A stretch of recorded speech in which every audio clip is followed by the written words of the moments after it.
Okay, so I'm about to redo the Paulo Costa versus Rockhold video, and again in kind of a weird situation, so excuse any fan going on in the background or any screams from outside. The asshole landlords at Cabrio Properties have decided to do a bunch of epoxy in the apartment above mine, and it's a lot of toxic fumes around here. It's pretty brutal stuff. But not as brutal as what I imagine is going to happen with Rockhold versus Costa one way or another. So I'm actually predicting that Rockhold will win. And my reason for this prediction, I believe Rockhold has all the tools that give Costa fits. Like, so if you circle back to how Costa did against Izzy, for example. So Izzy kind of froze him based on his much superior technique. Paulo Costa kind of has that embodiment of testosterone type spirit going on that more plates, more dates talks about, where it's like that's why it's his favorite fighter, because he just kind of is like a marauder that he's just gonna charge at you. He's just gonna kind of come in and just swing and just it's gonna be like heart versus heart, strength versus strength, and he was able to deal with like a guy like Yoel, which is pretty impressive. Given that Yoel is also kind of like that, but Yoel's a bit more of a trickster. Paulo Costa certainly got a chin, but that being said, Izzy did take him out, and he got him frustrated. And you always can tell when Paulo is frustrated, because he starts like talking crap to his opponent, like he's like, "Oh, you didn't get me, I'm not hurt." And it's like, yeah, you are, brother. Like, everybody can kind of tell that, you've been kind of beat up. And it's like, he starts landing, like, leg kicks or whatever, and Paul's like, ugh. Yeah, so I kind of Rockhold has great kicks. Rockhold, known for his kicks, really. He's got that amazing question mark kick, which I always tried to emulate my own question mark kick after his, and I can't do it as well as him, by any means, or I never could, but I can't even really do it at all. But there's also this other one he does where he comes up, goes out, and then comes back with his heel. So like the normal one is up and then around, like a question mark. This one is also like a question mark, but you like flicker your leg out, then back, then up, and then you crash back down. So it's like an axe kick from just the knee extending backwards. It's pretty cool. Pretty cool. I've seen him land that before. And, Paulo's not going to know what the hell to do with that. And then Rockhold also has that pretty devastating ground and pound. Like, he's got good takedowns. So now there's this criticism, though, where everybody's like, oh, well, Rockhold's chin's cracked. And maybe, we don't know. I mean, like, sometimes these guys take time off and it revitalizes them, or they have a better weight cut or something. But the other thing is, like, yeah, Rockhold got knocked out in his last couple fights, and all his losses are to pretty brutal stoppages. That does suck, like, and it's a factor. But if you think about who those were to, so you have Yoel Romero, again, and obviously MMA math doesn't really add up, but Yoel Romero is a great guy for kicking defense. They always talk about it was like kicking steel when you kick him. Multiple people have said that. Rockhold and Whitaker have both kind of injured their legs kicking Romero. So, and Romero, he does that thing where it's like he has kind of a shell defense, like Cheeto Vera. Like, he'll draw you in, and he'll absorb your strike, and then he'll do so to kind of keep you extended, and then just counter big and hard, and knock you out. And he's very willing to absorb your strike to do that. And because he's so willing to do that, he's also gotten pretty good at not really taking much damage from absorbing, but he also had that amazing chin. It takes a hell of a chin to have like an absorbing based defense like that. Very, very, a lot of balls to try to have that. But, if you think about it with Rockhold, it's like Rockhold's going up against a guy who, is going to absorb your kicks and keep you on one foot and just crack you. And on top of that, same thing with the punches, really. So it's just kind of a terrible matchup for a guy like Rockhold that relies on kind of dynamic offense to get by. If your dynamic offense is not even stopping the guy, or it's just being absorbed and countered, it's not going to go well. And, Romero knocks everybody out, so, I mean, or that he hits. Like there's a reason, Izzy beat him on kicks, granted, but it was a point safe kicks. Like, Rockhold doesn't have that same style of kicking where he can just, outpoint a guy and just stay away from. Let me move this back a little bit. I'm playing a video game as we're doing this. Anyway, so and so it's like Rockhold's can't really do that. And it's not Yoel anyway. But what I'm trying to say is Yoel knocking out Rockhold is not really telling of a bad chin. I mean, it could cause everlasting damage to the chin, and I think that's what a lot of people are saying. But the other thing is, from the other perspective, it's like just because Yoel Romero knocks somebody out doesn't mean that they have a weak chin, at all. It's like it's laughable to even say that, I think. And the other thing is the same thing with Jan Blachowicz. Jan Blachowicz has the best.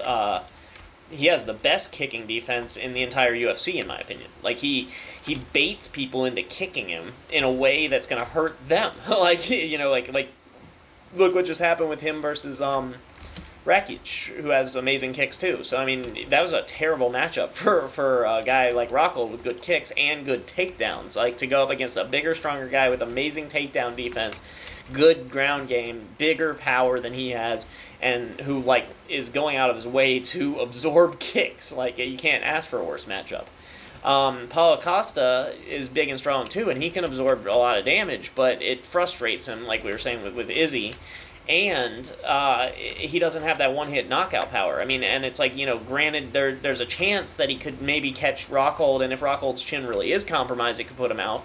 But it's still not easy to do. And we're talking about Paulo Costa, who looks like he'd have big power, but he doesn't really. And I think a lot of that isn't based on pure strength with him. I think it's based on, he started MMA later. He was like a bodybuilder or something. Like, so speaking of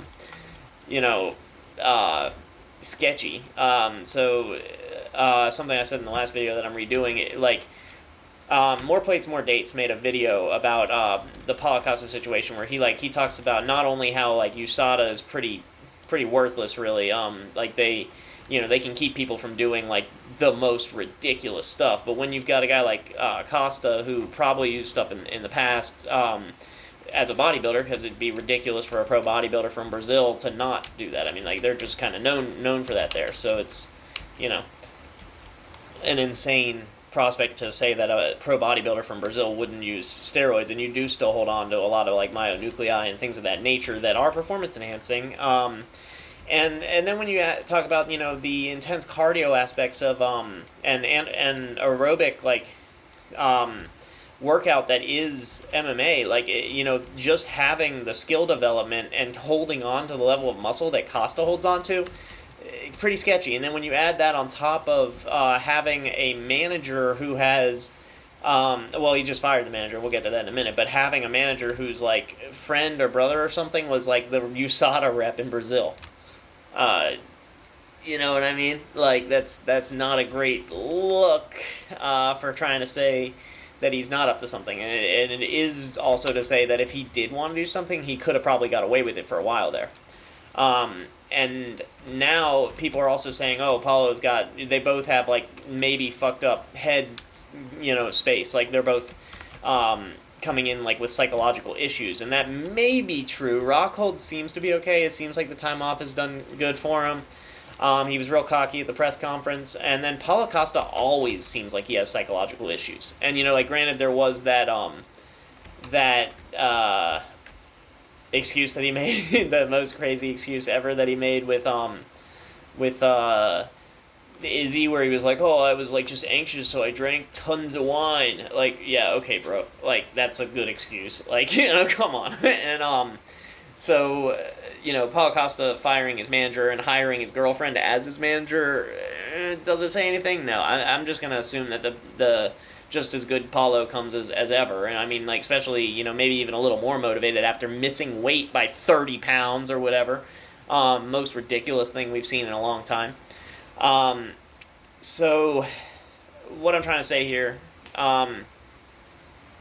is you've got one guy who's kind of a marauder and another guy who's got really tricky kicks, really good teeps, really good question mark kicks, really good ground game, really good ground and pound, just a far more technically skilled martial artist who's also big and strong. It's hard for me to understand why people wouldn't think that,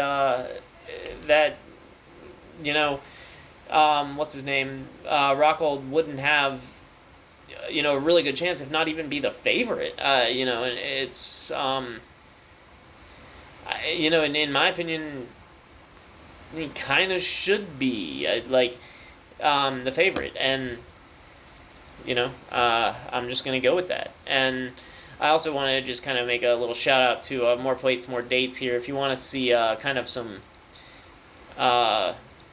sketchy stuff that, or kind of he takes the case on both sides for guys like Usman or Costa, and you can look up MPMD, Usman or Costa, and it'll tell like their circumstances and the arguments for and against how they could get away with it if they wanted to. So like Usman having like a brother who's like literally a PhD pharmaco engineer or something, like he makes drugs so he could make like designer steroids, and then he talks about how like USADA's protocol is just like worthless anyway. Like they like John Jones shows up with hypogonadal, like the testosterone of a 90-year-old man with one nut.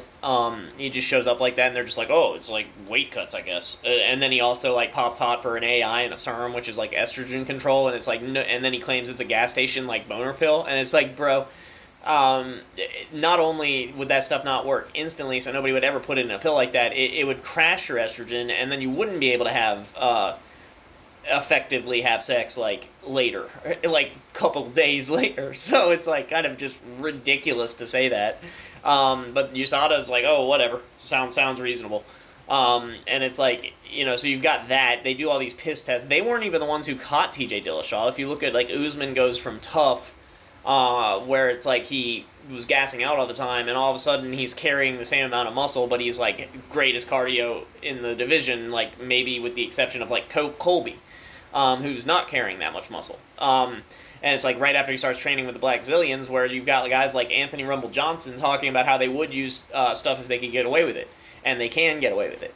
He said that in an interview, and it's like, and on top of that, you've got the EPO. So yeah, the EPO thing. What I was talking about with Usman, it's like he's literally. So like TJ Dillashaw got caught by the state athletic commission, not USADA, but he was also injecting it in a really stupid way. Like it's like you don't even want to use it that closely to the fight. You can use it to build up your like what's it called, the blood panel, basically. Like you it's like blood doping. It's like the equivalent of blood doping. So you can use it to like gain cardiovascular endurance for a very long time. So if I used EPO for like a couple months now, I would have this cardio advantage a year or two from now. Like I would have built this up. So you wouldn't use it acutely and then go into the cage with it. Like Colby was calling Usman out for, and it's like, he wouldn't have caught him if he had got him to piss in that cup that one time. Like, because it's not something you catch that way. It's pretty hard to catch. It's bioidentical. Very easily could do that if he wanted to. You could make the case that it would be stupid for Usman not to do EPO, really. Because it's like so easy that he could get away with it. On top of that, it's like especially if you have like a brother who can literally make designer drugs, you could easily take like a replacement dose of testosterone and then use something designery or like that they're not testing for to preserve your mass and your muscle while doing intense cardio and anaerobic stuff that would not show up on the drug test, but also the replacement dose of testosterone, since they have like such a huge window that the guys are able to be in where they don't even get flagged. It's like you could easily do that. And it's like, how are guys like Costa and Usman holding on to so much mass? And there's a lot to do with it there. And I feel like this is not as good as my last video about this was. Because I have just kind of tangented, but I guess I should have just done it naturally the way I did the last one. But anyway, basically what I'm saying is, Costa showed up looking diced to the socks, peeled out of his tree, looking like a truck stick and a half. He looks like he clearly has been putting in a lot of work. Luke does have that intangible, possibly cracked chin, but all that being said, skill for skill, Luke has all the tools needed to give Costa terrible frustration and fits. And it just seems I would have a lot of trouble just picking, Costa to just testosterone through the challenge that Rockhold presents, which is like this incredibly technical, hard-kicking guy who just has, all the talent in the world, and Costa's not, I don't want to say dumb, but he's like, fighting IQ, like, and his fighting IQ is not, like, it's higher than like a non-pro for sure, but it's like that's not his reason that he wins. He was winning purely on heart. It's not like he's tricking guys into crazy stuff. He's just kind of war of attritioning them, and it's like he could absolutely win a war of attrition against Luke Rockhold. Don't get me wrong on that, but it's like Rockhold would have to really be dumb to engage in that or get caught. And then the other thing is, like, I mean, we haven't seen anybody control Paulo Costa on the ground, but if Rockhold gets him down, and if he gets him, like, marauding in and he just blast doubles him or something, Rockhold, his ground and pound is the most underrated thing ever. So, picking Rockhold on this one, y'all. Peace.